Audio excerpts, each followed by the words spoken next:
Hello friends, स्वागत है आप सबका आपके अपने यूट्यूब चैनल इज़मा इन्वेस्टमेंट में। फ्रेंड्स, मन्नापुरम फाइनेंस का शेयर बड़े लाइमलाइट में बना हुआ है, न्यूज़ फ्लो में बना हुआ है। नेगेटिव न्यूज़ की वजह से स्टॉक में बड़ी करेक्शन आ रही है। जब भी किसी स्टॉक में एक बड़ी करेक्शन आती है तो रिटेल इन्वेस्टर्स का रुझान वहाँ जरूर जो है वहाँ पे जाता है, और इस एंटिसिपेशन में कि क्योंकि गेन यहाँ पर मिल सकता है, वी शेप रिकवरी यहाँ पर मिल सकती है। काफी बार कुछ नेगेटिव न्यूज फ्लो की वजह से जिन स्टॉक्स में बड़ी करेक्शन आई है उनमें एक वी शेप रिकवरी भी देखने को मिली है। तो फ्रेंड्स, क्या भारी गिरावट के बीच मन्नापुरम फाइनेंस में खरीदारी का मौका है? फ्यूचर आउटलुक क्या है? जो नेगेटिव न्यूज फ्लो चल रहा है उसका कितना और इम्पैक्ट इस स्टॉक पे पड़ सकता है? डिटेल में इस बारे में इस वीडियो में हम बात करने वाले हैं। इज़मा इन्वेस्टमेंट पर नए हैं तो चैनल को जरूर सब्सक्राइब करिए। हमें ट्विटर और इंस्टा पर भी फॉलो करना ना भूलें। फ्रेंड्स, मन्नापुरम का स्टॉक 10% के आसपास करेक्ट हुआ है। ईडी ने रेड कंडक्ट करी इनके ऑफिस पे, इनके प्रमोटर्स पे। इस नेगेटिव न्यूज़ के बाद में स्टॉक्स में ज़बरदस्त करेक्शन देखने को मिली है और स्टॉक जो है लगभग 110 रुपये के आसपास आ चुका है। ईडी वाली न्यूज़ को हम कोई बहुत डिटेल में डिस्कस नहीं करेंगे, मल्टीपल जगह आप पढ़ चुके होंगे।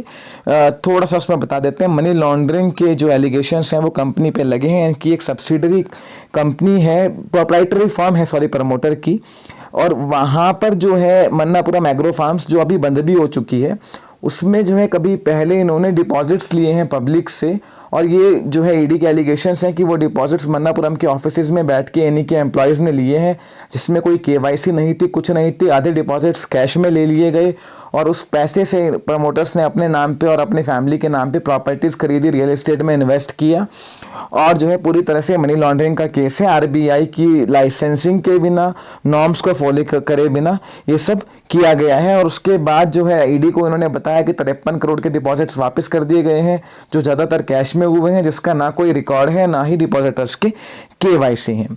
मन्नापुरम के फाइनेंस की क्लैरिफिकेशन आई है कि ये जो एक्शन है और जो 167 करोड़ के शेयर्स फीस करे हैं वो प्रमोटर के अगेंस्ट है, ना कि कंपनी के अगेंस्ट। जिस कंपनी के बारे में बात हो रही है मन्नापुरम एग्रो, वो अभी क्लोज भी हो चुकी है और वो प्रोप्राइटरी कंपनी थी प्रमोटर की, और इसका कंपनी से कोई लेना देना नहीं है।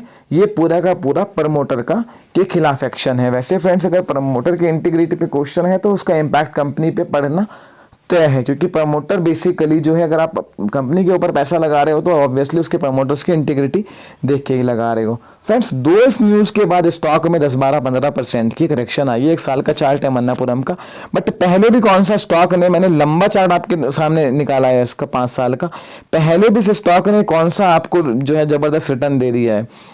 ये स्टॉक 60-62 रुपए से चला था एक बार, कोविड के समय पे 90 रुपए का लो बनाया, बीच में 200 रुपए के आसपास आया, फिर 100 रुपए के, बड़ा जिगजैग टाइप का चार्ट है इस स्टॉक का। तो अभी नेगेटिव न्यूज की वजह से लाइमलाइट में बना हुआ है, बट उससे पहले भी बड़े करेक्शन से इस स्टॉक में देखने को मिले। रीजन मैं आपको बता देता हूँ। जो मन्नापुरम बेसिकली जो इसका कोर बिजनेस है गोल्ड के अगेंस्ट लोन देने का, इसका जो मेजॉरिटी ऑफ रेवेन्यू है वो साउथ इंडिया से आता है, क्योंकि वहाँ पे गोल्ड लोन का एक बहुत बड़ा कल्चर है। फ्रेंड्स, गोल्ड लोन पहले जो है बैंक्स देते शुरू से हैं, बट बैंक्स का इंटरेस्ट गोल्ड लोन को लेके उतना नहीं था, और जो स्पेसिफिकली गोल्ड लोन कंपनीज हैं जैसे मन्नापुरम और मुथूट हो गई, ये ही गोल्ड लोन बिजनेस के लिए जानी जाती थी। बहुत एग्रेसिव लैंडिंग करते थे, बहुत जो है इनका हाई स्केल ऑफ फाइनेंस था और बड़ा जबरदस्त कस्टमर बेस था। बट आज की डेट में ऐसा नहीं रहा है। आप इस कंपनी का एक बार जो है मार्जिन देख लीजिए कि किस तरह से श्रिंक हो रहा है। जो इनका फाइनेंसिंग मार्जिन है वो कभी 40-41% हुआ करता था, जो आज घटके जो है 33%, 30%, इवन 27% के आसपास पिछले कुछ क्वार्टर्स में आया है। टॉप लाइन में थोड़ी ग्रोथ देखने को मिली है, बट उसके बाद भी बॉटम लाइन लगातार जो है इसकी घट रही है। Friends, gold financing all time high के आसपास चल रही है। अभी एक आर्टिकल में पढ़ रहा था कि कोविड के बाद से जब इंटरेस्ट रेट घटे थे तो लोन डिमांड बढ़ी थी। अभी जो पिछले एक साल में इंटरेस्ट रेट बढ़े हैं उसमें गोल्ड लोन की डिमांड जबरदस्त बढ़ी है, क्योंकि ये सस्ता रेट ऑफ इंटरेस्ट पे मिलने वाला लोन है और इजीली मिल जाता है, तो लोग यहाँ पे अपनी गोल्ड एसेट्स के अगेंस्ट लोन ले रहे हैं। बट उसके बाद भी जो गोल्ड फाइनेंसिंग कंपनी है उनके टॉप लाइन में उतनी ग्रोथ देखने को नहीं मिली। उसका रीजन मैं क्लियरली आपको बता देता हूँ कि इनका जो मार्केट शेयर है वो पब्लिक सेक्टर बैंक्स और प्राइवेट सेक्टर बैंक जो है खा रहे हैं। जो गोल्ड फाइनेंसिंग कंपनीज हैं, इनकी कॉस्ट ऑफ फंडिंग बहुत हाई है। अगर आप थोड़ा सा अवेयर हैं और इनकी ब्रांच में कभी गए हैं तो पहले इन डिपॉजिट्स भी लेते थे जो मार्केट रेट से 2-3% ज़्यादा पे होती थी। अब बीच में आरबीआई ने इनको डिपॉजिट्स लेने पे बैन लगा दिया था। तो इनकी कॉस्ट ऑफ फंडिंग बहुत हाई है और बैंक्स की कॉस्ट ऑफ फंडिंग बहुत लो है। बैंक्स के इनके इंटरेस्ट रेट में 5-6% का फर्क है। मेजॉरिटी ऑफ बैंक्स 8-8.5% से गोल्ड लोन स्टार्ट कर रहे हैं इतना इंटरेस्ट रेट बढ़ने के बाद भी, और इनका इंटरेस्ट रेट होता है 12-13% से। वो एक स्टार्टिंग रेंज है। इनका एवरेज जो लैंडिंग रेट है वो 18 से 20% है। तो भी अगर मैं तो थोड़ी वाइड रेंज लूँ 15 से 20%, और बैंक्स का लैंडिंग रेट 8 से 10% का है। तो ह्यूज डिफरेंस है।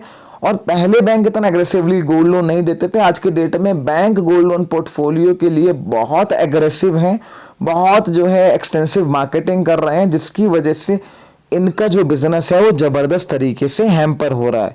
तो अभी के निगेटिव न्यूज की वजह से जो स्टॉक करेक्ट हुआ उसको छोड़ दीजिए। आप पिछले 1 साल में भी देख लीजिए, स्टॉक ने कुछ बड़ा नहीं किया है। तो गोल्ड फाइनेंसिंग कंपनीज के साथ जो चैलेंजेस है वो मैं आपको बताता हूँ। एक तो कंपटीशन बहुत जबरदस्त तरीके से बढ़ रहा है, और ये जो कंपनीज हैं एनबीएफसीज, ये बैंक्स के साथ कॉम्पीट नहीं कर सकती, क्योंकि इनकी कॉस्ट ऑफ फंडिंग में बैंक की कॉस्ट ऑफ फंडिंग में जमीन आसमान का फर्क है।